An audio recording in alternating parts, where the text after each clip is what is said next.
আসসালামু আলাইকুম, রিতাস কিচেনে সবাইকে স্বাগত। আজ আবারও নতুন একটি রেসিপি নিয়ে চলে এসেছি। আজ শেয়ার করব অথেন্টিক পদ্ধতিতে গরুর পায়া বা নিহারি রেসিপি। সামনে আসছে কোরবানির ঈদ। এই ঈদে কিভাবে সহজে গরুর পায়া রান্না করবেন সেটাই আজ আপনাদের সাথে শেয়ার করব। এভাবে গরুর পায়া রান্না করলে খেতে ভীষণ ভালো হয়। তো চলুন গরুর পায়া রান্নার পুরো প্রস্তুত প্রণালী দেখে নেওয়া যাক। গরুর পায়া রান্নার জন্য এখানে কিছু গরুর পায়া নিয়েছি। পায়াগুলো খুব ভালোভাবে পরিষ্কার করে ধুয়ে নিয়েছি। কিছু গুঁড়া মশলা নিয়েছি: হলুদ গুঁড়া, মরিচ গুঁড়া, ধনে গুঁড়া, টেলে নেওয়া জিরার গুঁড়া আর লবণ। সবগুলো মশলা দিয়ে দিলাম। যেহেতু পায়া তাই মরিচের গুঁড়াটা একটু কম ইউজ করেছি। দিয়ে দিচ্ছি পরিমাণ মতো তেল।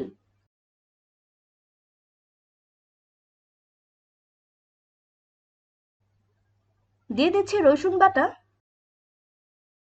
আদা বাটা, পেঁয়াজ বাটা।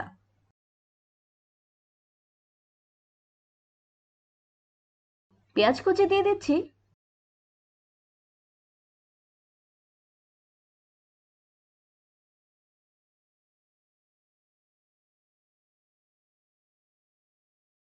দিয়ে দিচ্ছি কিছু রসুন কুচি।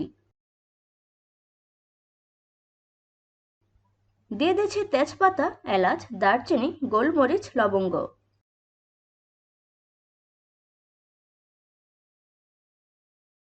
সব মশলা দিয়ে এটা খুব ভালোভাবে মেখে নিতে হবে।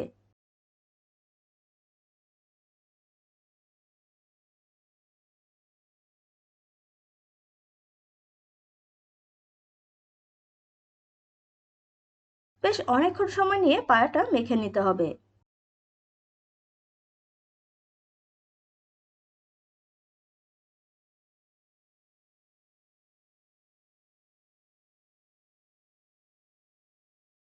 ঘরে থাকা মশলা দিয়ে খুব সহজে গরুর পায়ের রেসিপিটি শেয়ার করছি।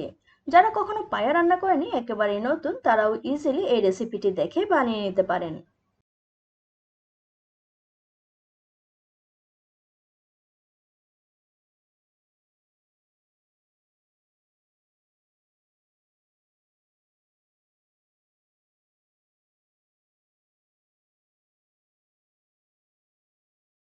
পায়াটা মেরিনেট করে নেওয়া হয়ে গিয়েছে, 1 ঘন্টা রেস্টে রেখে দিব।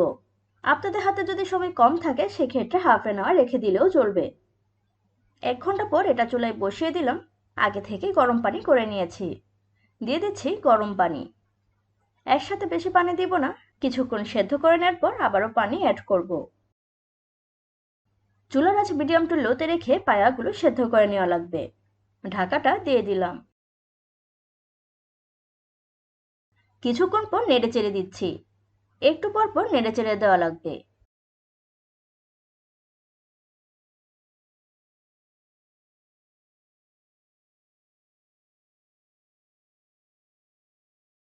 আবারও পানি অ্যাড করছি। এমনভাবে পানি অ্যাড করব যাতে করে পায়াগুলো সেদ্ধ হওয়ার পর ঝোল থাকে।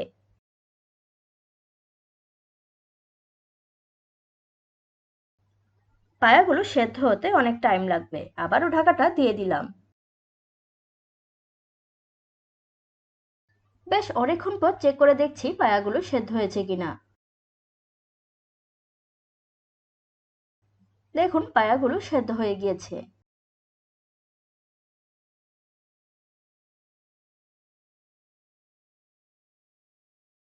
ফ্লেমটা অফ করে দিয়েছি।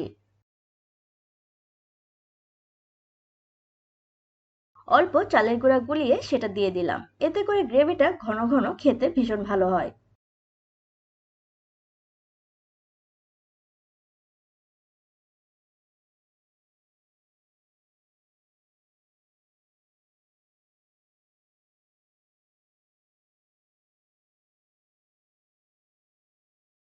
বাগার দেওয়ার প্রসেসে চলে এসেছি।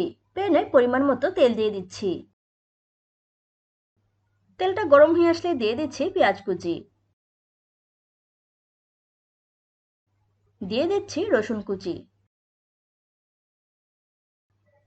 নেড়ে চেড়ে পেঁয়াজ রসুনটা ভেজে নিচ্ছি।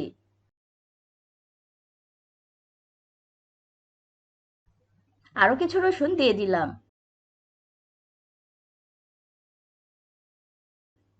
কাঁচামরিচ 2-3টি দিয়ে দিলাম। নেড়ে চেড়ে গোল্ডেন ব্রাউন করে ভেজে নিচ্ছি।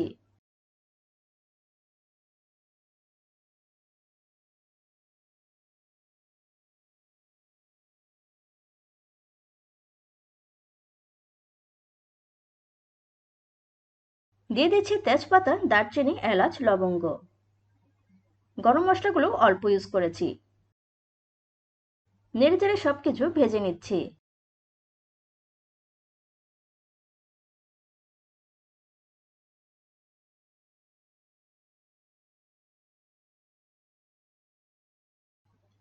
ভেজে নেওয়া হয়ে গিয়েছে। সেদ্ধ করে নেওয়া পায়াতে দিয়ে দিচ্ছি।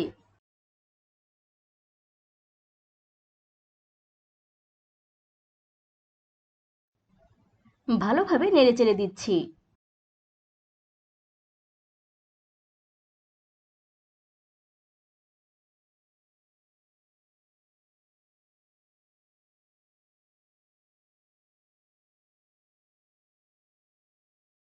খুবই সামান্য পানি অ্যাড করলাম।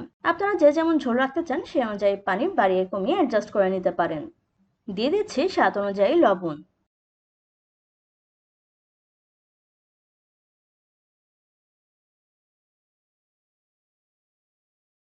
রেসিপিটা দেখে বাসায় ট্রাই করে দেখবেন কতটা লোভনীয়।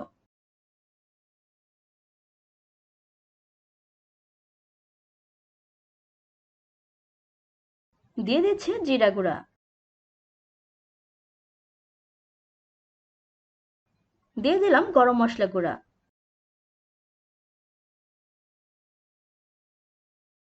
দিয়ে দিচ্ছি গোলমরিচের গুঁড়া। এই গুঁড়া মশলাগুলো সব আমার বাসায় তৈরি করা।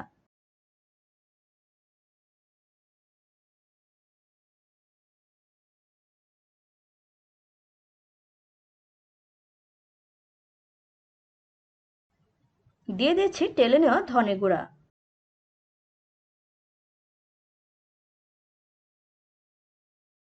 নেড়ে চেড়ে গুঁড়া মশলাগুলো মিক্স করে নিচ্ছি।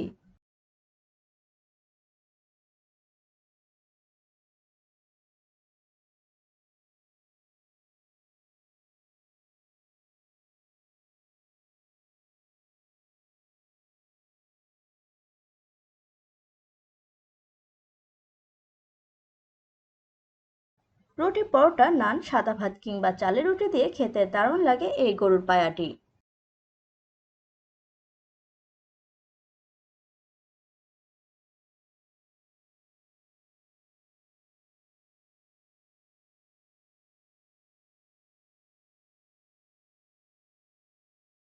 এটার অল্প কিছুক্ষণ রান্না করে নিব।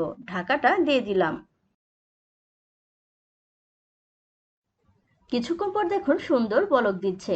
গরুর পায়া রেডি। ফ্লেমটা অফ করে দিয়েছি। এবার গরম গরম সার্ভ করার পালা। আশা করছি আমার আজকের গরুর পায়া রেসিপিটি আপনাদের ভালো লেগেছে। যদি ভালো লেগে থাকে তাহলে আমার চ্যানেলটি সাবস্ক্রাইব করে আমার পাশে থাকুন।